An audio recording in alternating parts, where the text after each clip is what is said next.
नमस्कार दोस्तों, आज हम बात करने वाले हैं एक बहुत ही सीरियस और इम्पोर्टेंट टॉपिक पर। समय के लिए हमारे साथ सीरियस होकर जुड़ जाएं और पूरे वीडियो को देखें, समझें और अपने जीवन में उतारें। दोस्तों, बहुत ही काम आने वाली बातें हैं, आपके जीवन में बहुत काम आएंगी। ध्यान से सुनो। ये जो हमारे भारत का दौर चल रहा है, ये परिवर्तन का दौर चल रहा है और इसमें हम सभी भारतीयों का कर्तव्य बनता है इसमें भाग लें, बढ़ चढ़ कर भाग लें, ताकि हमें अपने मातृभूमि के लिए कुछ कर पाने का सौभाग्य प्राप्त हो।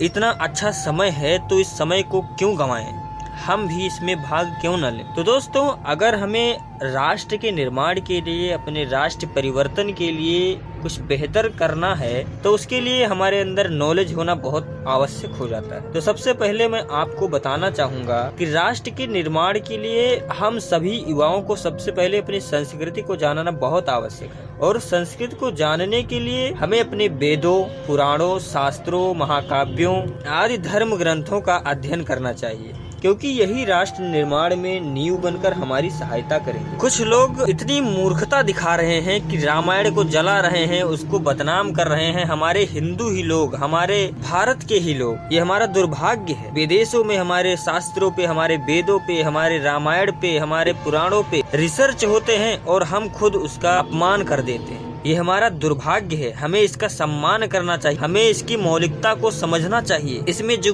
ज्ञान, जो इसमें विद्या है वो अनमोल है, वो और कहीं इस संसार में नहीं प्राप्त हो सकती। इन धर्म ग्रंथों में जो ज्ञान निहित है वह अमूल्य तथा असाधारण है, जिसे हमें धारण करना अनिवार्य हो जाता है। और हम यहाँ पर रामायण को आधार बनाकर राष्ट्र निर्माण की चर्चा करेंगे, जो एक प्राचीन महाकाव्य है।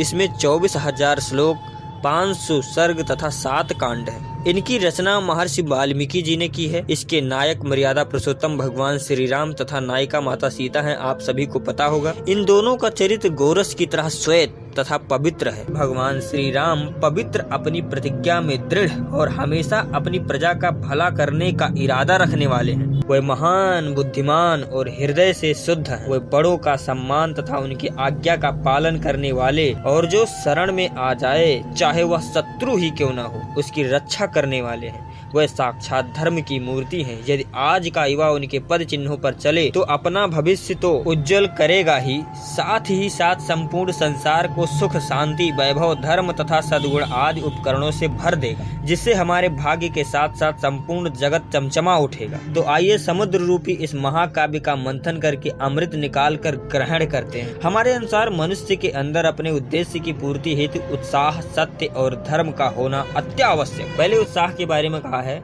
उत्साह बड़ा बलवान होता है, इससे बढ़कर कोई अन्य बल नहीं होता है। जो पुरुष उत्साही होता है उसके लिए संसार में कुछ भी दुर्लभ नहीं है। सत्य ही संसार में परब्रह्म परमेश्वर है। धर्म भी इसी पर ही आश्रित है, अर्थात धर्म तथा समस्त भव विभव का मूल है। सत्य से बढ़कर दूसरा और कुछ नहीं है।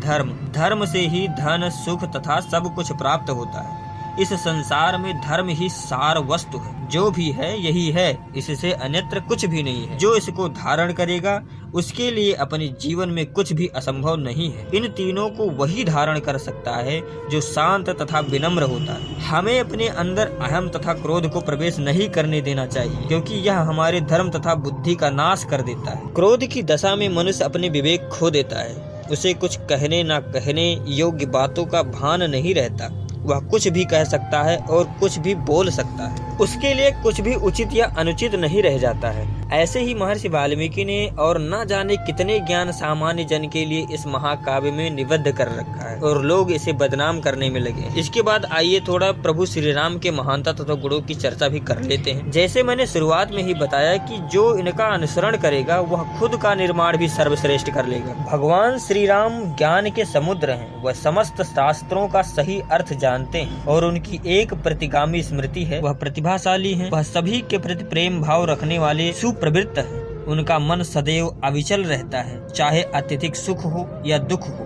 तथा सही समय पर सही कार्य करने में चौकस रहते हैं और सभी के प्रति समान भाव रखते हैं। श्री राम विष्णु के समान पराक्रम में, चंद्रमा के समान रूप में, क्रोध में सर्व भस्म कर देने वाली अग्नि के समान, धैर्य में पृथ्वी, दान में कुबेर और दृढ़ता में सूर्य के समान है। इसी प्रकार अनगिनत गुण प्रभु श्री राम में महर्षि नारद ने बताए हैं। जिसका यहाँ वर्णन कर पाना संभव नहीं है। उनके गुणों के प्रमाण, उनके अद्भुत कार्य जिससे आप सभी भली भांति परिचित हों। वे पितृभक्ति तथा देशभक्ति के प्रतीक हैं, मिसाल हैं, जो अपने पिता के आज्ञा अनुसार अपने राज्य का त्याग कर 14 वर्ष के लिए वनवास धारण कर लिए, हजारों संकटों तथा कष्टों का सामना किया और अपने कर्तव्य पथ पर अडिग रहे। वे अपने वचन के पालन हेतु अपने प्राण भी दांव पर लगा देते थे, परंतु मिथ्या नहीं जाने देते थे। तो कहते हैं ना, रघुकुल रीत सदा चली आई, प्राण जाए पर वचन न जाए। अपने उद्देश्य की पूर्ति हेतु हिमालय की तरह अडिग रहते थे।